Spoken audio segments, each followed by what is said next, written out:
ایک مصری عالم کا کہنا ہے کہ مجھے زندگی میں کسی نے لاجواب نہیں کیا سوائے ایک عورت کے، جس کے ہاتھ میں ایک تھال تھا جو کہ ایک کپڑے سے ڈھانپا ہوا تھا۔ میں نے اس عورت سے پوچھا تھال میں کیا چیز ہے؟ وہ بولی اگر یہ بتانا ہوتا تو پھر ڈھانپنے کی کیا ضرورت تھی؟ اس کے اس جواب نے مجھے شرمندہ کر ڈالا۔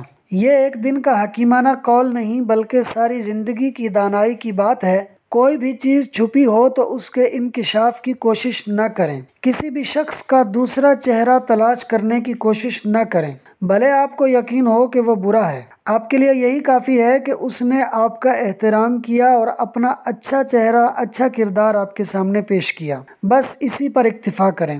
ہم میں سے ہر کسی کا ایک برا رخ ہوتا ہے جس کو ہم خود اپنے آپ سے بھی چھپاتے ہیں، لیکن آج کل کا معاشرہ، گھر کے گھر، سوشل میڈیا اور نیوز چینل پورے جی جان اور تندہی سے ایک دوسرے کو بے نقاب کرنے، ذلیل و رسوا کرنے میں لگے ہوئے ہیں، جس میں غیبت، تہمت، جھوٹ، چغلی، غرض یہ کہ وہ تمام گناہ کیے جا رہے ہیں جن سے اللہ رب العزت نے منع فرمایا ہے۔ حالانکہ اللہ تعالیٰ نے واضح طور پر قرآن کریم میں فرما دیا ہے، یا ایھا الذین آمنوا اجتنبوا کثیرا من الظن ان بعض الظن اثم ولا تجسسوا ولا یغتب بعضکم بعضا ایحب احدکم ان یأکل لحم اخیہ میتا فکرہتموہ واتقوا اللہ ان اللہ تواب الرحیم۔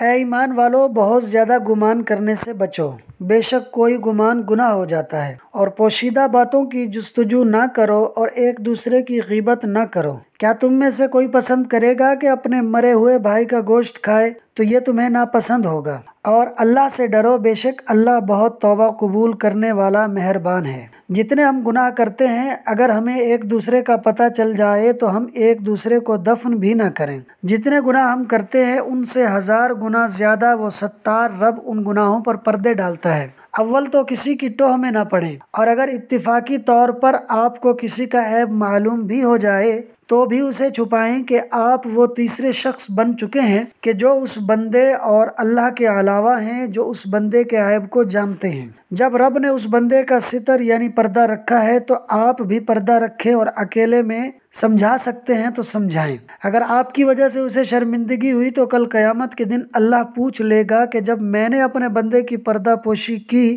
تو تم نے کیوں پردہ فاش کیا؟ دعا ہے اللہ تعالیٰ سے کہ دنیا اور آخرت میں ہماری پردہ پوشی فرمائے۔ دوستو، ویڈیو کو اینڈ تک دیکھنے کا شکریہ۔ ویڈیو کو لائک اور شیئر کر دیں اور چینل کو ضرور سبسکرائب کر دیں۔ چینل کا نام ہے فاز سنو 4296۔